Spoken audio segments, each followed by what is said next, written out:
Meditation refers to a state where your body and mind are consciously relaxed and focused.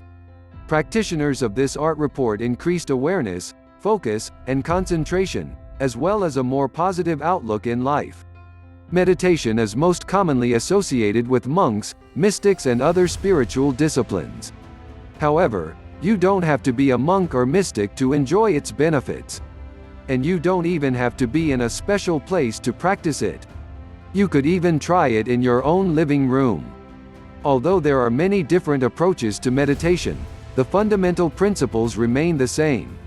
The most important among these principles is that of removing obstructive, negative, and wandering thoughts and fantasies, and calming the mind with a deep sense of focus. This clears the mind of debris and prepares it for a higher quality of activity. The negative thoughts you have, those of noisy neighbors, bossy office mates, that parking ticket you got, and unwanted spam are said to contribute to the polluting of the mind, and shutting them out allows for the cleansing of the mind so that it may focus on deeper, more meaningful thoughts. Some practitioners even shut out all sensory input, no sights, no sounds, and nothing to touch, and try to detach themselves from the commotion around them. You may now focus on a deep, profound thought if this is your goal. It may seem deafening at first, since we are all too accustomed to constantly hearing and seeing things, but as you continue this exercise you will find yourself becoming more aware of everything around you. If you find the meditating positions you see on television threatening, those with impossibly arched backs, and painful-looking contortions, you need not worry. The principle here is to be in a comfortable position conducive to concentration. This may be while sitting cross-legged, standing, lying down, and even walking. If the position allows you to relax and focus, then that would be a good starting point. While sitting or standing, the back should be straight, but not tense or tight. In other positions, the only no-no is slouching and falling asleep.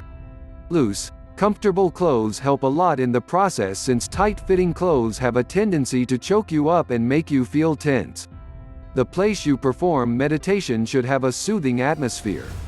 It may be in your living room, or bedroom, or any place that you feel comfortable in. You might want an exercise mat if you plan to take on the more challenging positions, if you feel more focused doing so, and if the contortionist in you is screaming for release. You may want to have the place arranged so that it is soothing to your senses. Silence helps most people relax and meditate, so you may want a quiet, isolated area far from the ringing of the phone or the humming of the washing machine. Pleasing scents also help in that regard, so stocking up on aromatic candles isn't such a bad idea either. The monks you see on television making those monotonous sounds are actually performing their mantra. This, in simple terms, is a short creed, a simple sound which, for these practitioners, holds a mystic value. You do not need to perform such.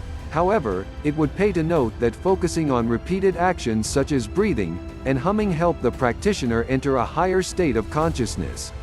The principle here is focus. You could also try focusing on a certain object or thought, or even, while keeping your eyes open, focus on a single sight. One sample routine would be to, while in a meditative state, silently name every part of your body and focusing your consciousness on that part. While doing this you should be aware of any tension on any part of your body. Mentally visualize releasing this tension. It works wonders. In all, meditation is a relatively risk-free practice and its benefits are well worth the effort, or non-effort. Remember, we're relaxing. Studies have shown that meditation does bring about beneficial physiologic effects to the body. And there has been a growing consensus in the medical community to further study the effects of such. So in the near future, who knows, that mystical, esoteric thing we call meditation might become a science itself.